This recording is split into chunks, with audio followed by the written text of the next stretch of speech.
അസ്സലാമു അലൈക്കും വറഹ്മത്തുള്ളാഹി വബറകാതുഹു. ഹദീസ് ക്ലാസ് 1316. ബഹുമാനപ്പെട്ട ഇമാം ഇബ്നു മാജ റളിയല്ലാഹു അൻഹു റിപ്പോർട്ട് ചെയ്യുന്ന ഹദീസ്. അൻ ഹുദൈഫത റളിയല്ലാഹു അൻഹു ഖാൽ, ഹുദൈഫ റളിയല്ലാഹു അൻഹുവിൽ നിന്ന് നിവേദനം, അവിടെന്ന് പറഞ്ഞു, ഖാല റസൂലുള്ളാഹി സ്വല്ലല്ലാഹു അലൈഹി വസല്ലം, ഹബീബ് സ്വല്ലല്ലാഹു അലൈഹി വസല്ലമ തങ്ങൾ പറഞ്ഞിരിക്കുന്നു, ലാ യഖ്ബലുല്ലാഹു ലിസ്വാഹിബി ബിദ്അത്തിൻ,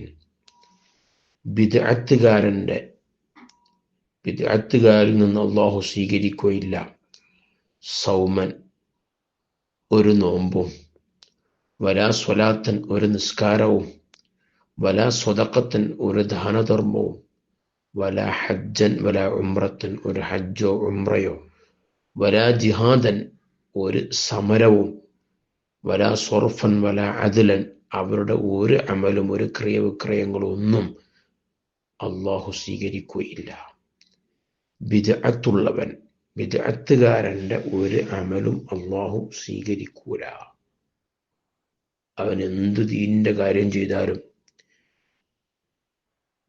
എന്തൊക്കെ നല്ല കർമ്മങ്ങൾ ചെയ്താലും അതൊന്നും അള്ളാഹു സ്വീകരിക്കൂല. കാരണം അവന്റെ ഖൽബിൽ ബിദ്അത്ത് കടന്നുകൂടിയിട്ടുണ്ട്. പുത്തനാശയം അവന്റെ ഖൽബിൽ കടന്നുകൂടിയാൽ അവന്റെ ഒരു അമലും സ്വീകരിക്കൂല.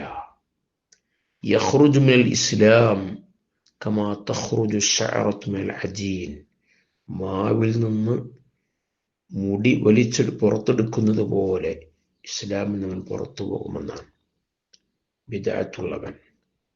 അതുകൊണ്ട് ബിദ്അത്ത് അത് നമ്മുടെ ഖൽബിൽ കടന്നുകൂടാൻ പാടില്ല.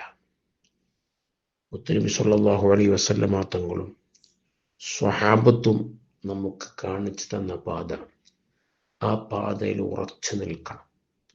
അല്ലാതെ മറ്റൊരു റൂട്ടിലൂടെ നമ്മൾ നീങ്ങിക്കഴിഞ്ഞാൽ നമ്മുടെ ഒരു അമലും അള്ളാഹു സ്വീകരിക്കൂല. അവൻ എത്ര നിസ്കരിച്ചിട്ടോ ഹജ്ജ് ചെയ്തിട്ടോ ഒന്നും ഒരു കാര്യമില്ല. ഒന്നും അള്ളാഹിന്റെ അടുക്കൽ അള്ളാഹ് കബൂലാക്കൂല. അള്ളാഹ് എല്ലാം തള്ളിക്കളയും. അതുകൊണ്ട് ബിദ്അത്തുകാരോട് നമ്മുടെ ഖൽബിൽ വെറുപ്പ് വേണം. അവരെ കൂടെ ഇരിക്കാൻ പാടില്ല.